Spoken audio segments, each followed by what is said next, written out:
Hey guys, welcome back. I am Andrew with High Desert Realty. Hopefully a few of you agents, whether you're new, newer, or experienced, are taking a few things away from this. That's my hope. I want to share with you a mindset today that really early on in my career changed the entire way I looked at what I did. And to be honest, I really do think that every day after that, every day since, I've been a little bit better at my job. I think it's one of those things that newer agents can easily get pulled into. I know that I was.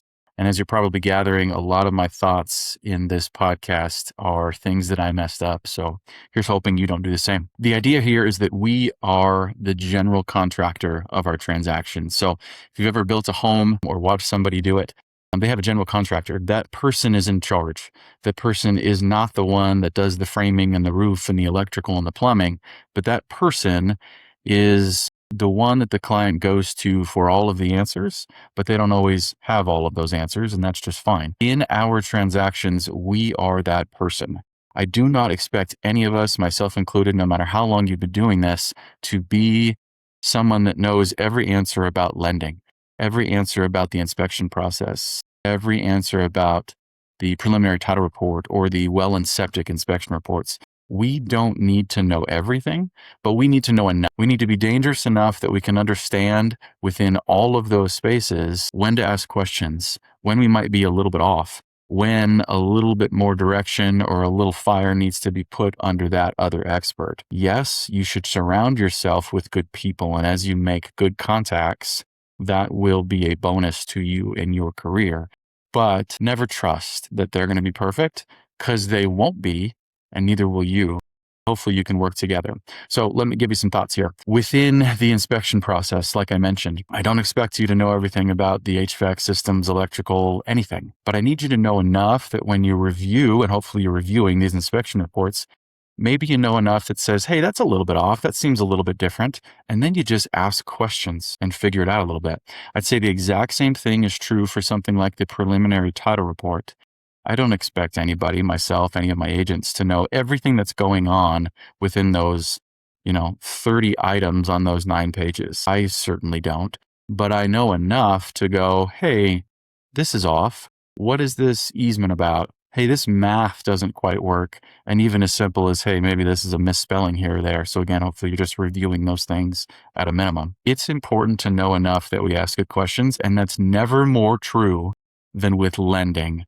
I would say that that is the trickiest one. Now, hopefully, most of you have a good lending contact. I've been privileged to have many good lending contacts throughout my career.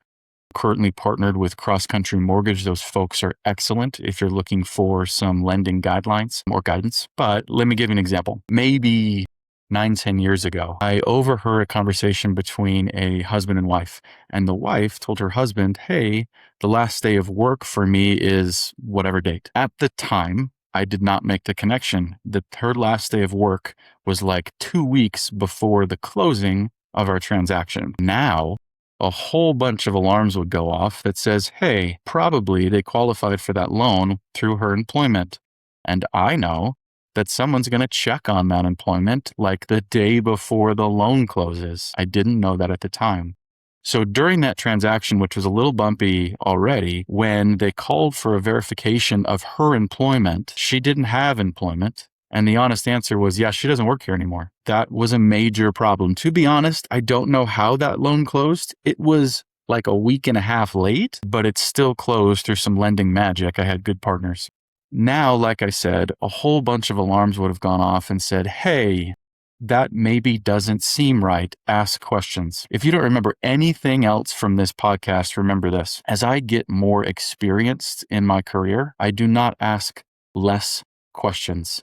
I ask more questions. When you're new, you don't even know what questions to ask, or maybe you're just the type of person to just ask a whole bunch of questions, and that's great.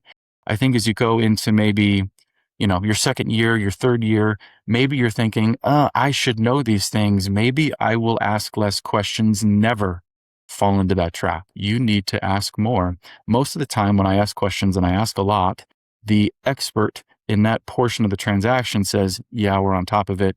Yeah, we're good. But every once in a while, someone will say, oh, hey, yeah, I'll look into that. Thank you. And it's not always avoid it, but it's my job to point those things out when I can, or at least ask questions about it, and maybe avoid some of those issues, or maybe just soften the blow to my client. I would say that for the most part, agents, we get the praise when things go well. We also, as we know, get the grief when things don't go well. It makes your job a whole lot easier to just own all of it. As soon as you decide in your mind that you own all of it, you can begin to control more of it and you can do your job better. Now, if we do that, these transactions aren't going to be perfect, but like I said, we're going to smooth out those bumps. We have jobs because things go wrong, because things get bumpy. We will never eliminate that. But man, we can make it a whole lot smoother if we take ownership, ask good questions, and act like the general contractor. As always, keep learning, keep thinking. If you have any questions, let me know. But let's go get some clients and let's go sell some homes.